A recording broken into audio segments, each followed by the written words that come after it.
Global happenings today. We communicate, we analyze global news.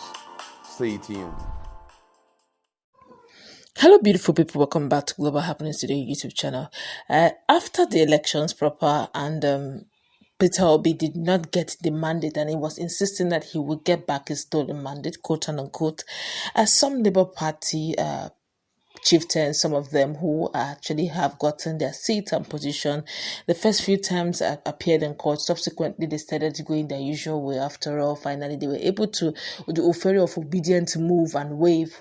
Within tsunami, they were able to get their seats. They thought it was business as usual. They left Peter Obi at some point to go ahead and get his mandate, except for the chieftains of the Labour Party. Most chieftains of the Labour Party, a whole lot of them had moved on with their mandate. Apparently, that will be short-lived, as the wave of sack is seriously affecting Labour Party. Over 15 of the Labour Party candidates have lost their seat. Now they will understand why Peter Obi needs to get his mandate so that they too can get their mandate as the principal have gotten. And of course, in another news as well, it looks like the feud between Hope Uzodima, the present governor of Imo State, and Honorable Ikenga is not ending anytime soon. In fact, the alleged fingers of Hope Uzodima in the House of Rep is beginning to be felt, and insiders are speaking a great deal. The question is, what will Ikenga do? You're going to find out. Don't forget that there is a sack already on Ikenga's seat, where there will be INEC ordered a rerun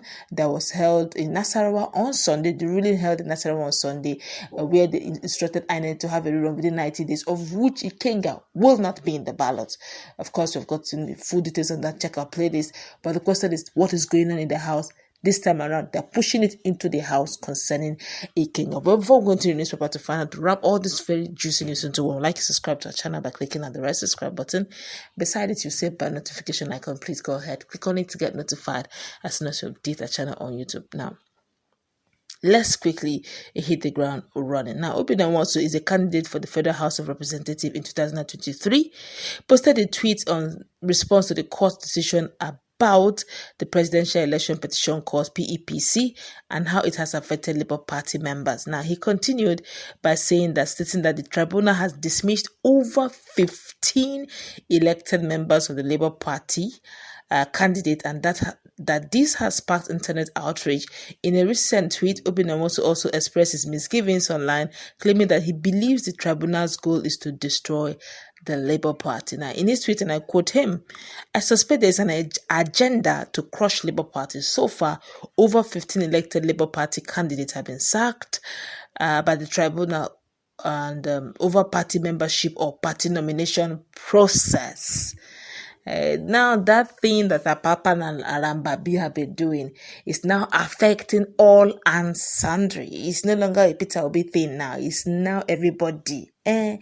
Some people will say, if you gather hand and pee in a particular place, it will be foamy, but one person does not have much effect. That's an Igbo adage translated in English language. Now, we also suspect that the presidential election petition called PEPC wants to crush Labour Party down because of their actions, but that's his personal opinion. But let's find out. And it's really threaded a whole lot of sack.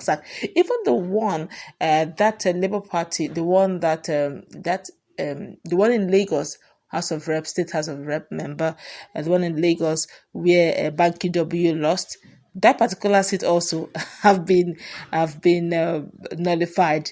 I don't know if there's going to be a rerun. We'll give you update as soon as that comes up. So you see, there's a wave. I think Labour Party should come together and see how they can do the needful. Now, for what is happening, that Imo State Governor Hope Uzodima and Speaker of the House of Representatives Tajuddin Abbas are heading towards an angry showdown, with the former accusing the latter of promoting a member of the House from his state, Ikenga Imo Ugochinyere, to undermine him and the All Progressive Congress APC in the state. Now, Uzodima is said to be unhappy with Abbas for allegedly encouraging and promoting Ugochinyere, who is a member of the main opposition party, People's Democratic Party, PDP, by appointing him as the chairman of the House Committee on Petroleum, which is downstream. We also gathered that Uzodima, who is chairman of the Progressive Governors Forum, PGF, had protested the appointment of his arch-rival in the state as head of a Grade A committee in the House since it was made public on July 27th. Now, it was learned that Speaker Abbas incurred the wrath of Uzodima, who believes that the appointment would accord Ugochinyere undue prominence and visibility in the polity. Besides, it was gathered that the governor considered the appointment of the lawmaker to head the juicy committee as an undue empowerment of an opposition politician and an affront on his status as governor of the state and chairman of the PGF. Sources within the government circle in Owerri, the state capital, said the governor was angry that the appointment of Ugochinyere deflated his ego as governor of Imo State. Uzodima, according to one of the sources, is worried that Ugochinyere's leadership of the Strategic House Committee has added value and enhanced the status of the opposition politician in the state political firmament.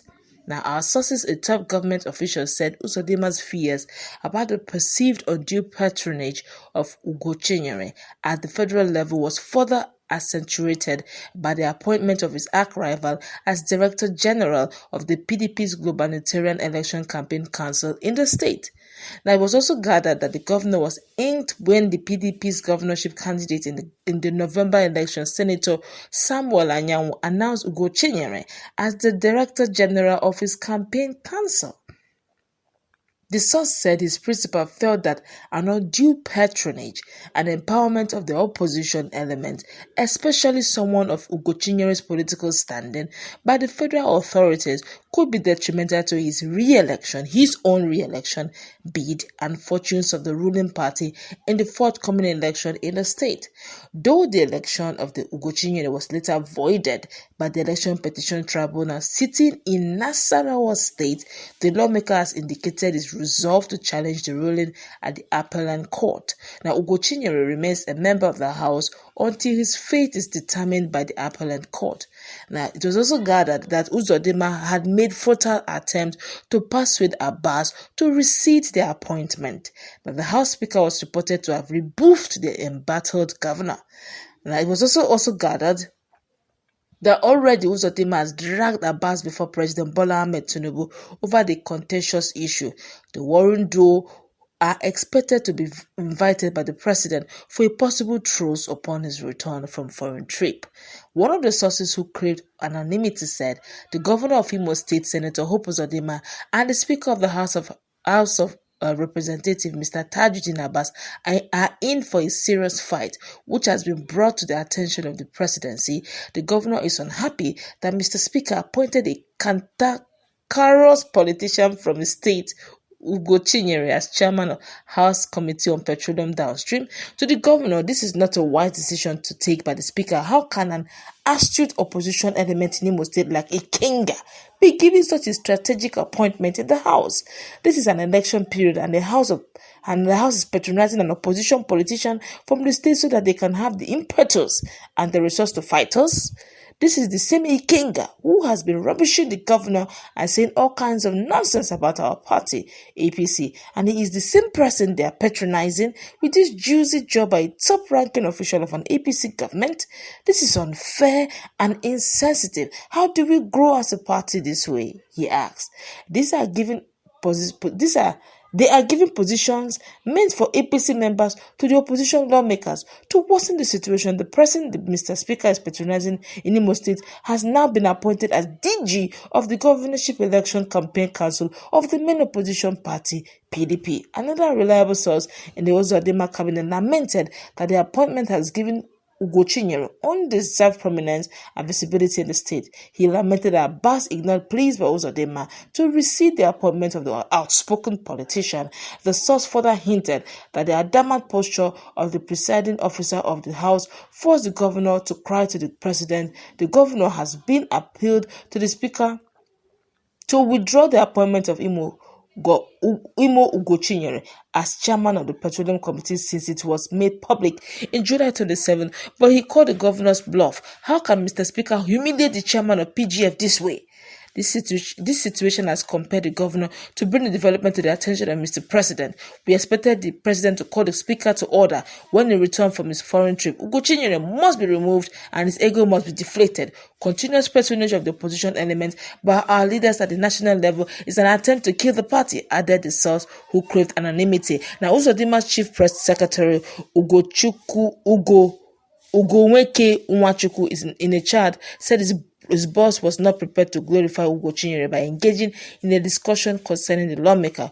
Nwachukwu said Uzodima was no longer a federal lawmaker, having been sacked by the Election Petition Tribunal penultimate weekend. He added that the lawmaker was not qualified to be elected into the federal parliament in view of the antecedent. Is Uzodima been sacked by the tribunal? He was not qualified to be in the house in the first place. So because he doesn't have the temperament of a lawmaker, he should go and face his challenges in court and leave Uzodima alone, Nwachukwu said in a telephone chat. Now, also in reaction, Uzodima asked Uzodima to excuse Abbas from his political travels in Imo State. The embattled lawmaker, in a telephone interview, said he won't require the support and empowerment of Mr. Speaker to trust Uzodima in the forthcoming election in the state. Describing Uzodima as a political Liliputan, he said, "We are going to disgrace and rubbish Uzodima in the November governorship election the same way we dealt with him in May election." Uzodima is dropping and shouting the name of Mr. Speaker because of inferiority complex. He's a governor, but he's of no political consequence in Imo State today. Was Abbas Speaker when I defeated him and his candidate in the 245 out of 246 electoral wards to win my election in my constituency? He's afraid and crying wolf because he knew that I would repeat the fate to install a PDP governor to replace him in the November election. We don't need any gratification from the House Speaker and Uzodima's imaginary APC empowerment to flush him out of the government house. We have done it before and we are doing it again in November. Let him take Abbas out of his political wars because Mr. Speaker has done no wrong, Uzodima added. Drama uploaded in dimensions. Well, let's meet in our comment section. This feud is not ending anytime soon. What's your take on what is going on in Imo State? If you ask me, Uzodima here, and it's not actually loved by Imolite. I can't say that without mentioning words. Let's leave rigging out of this. Ask an average Imolite out there. You may not, without fear and prejudice, you will tell you may not really love the governance of Hope Uzodima. But let's say it plays out. That is personal opinion. Others are entitled to theirs. Let's put in our conversation. What's your take? Have a nice time. God bless you.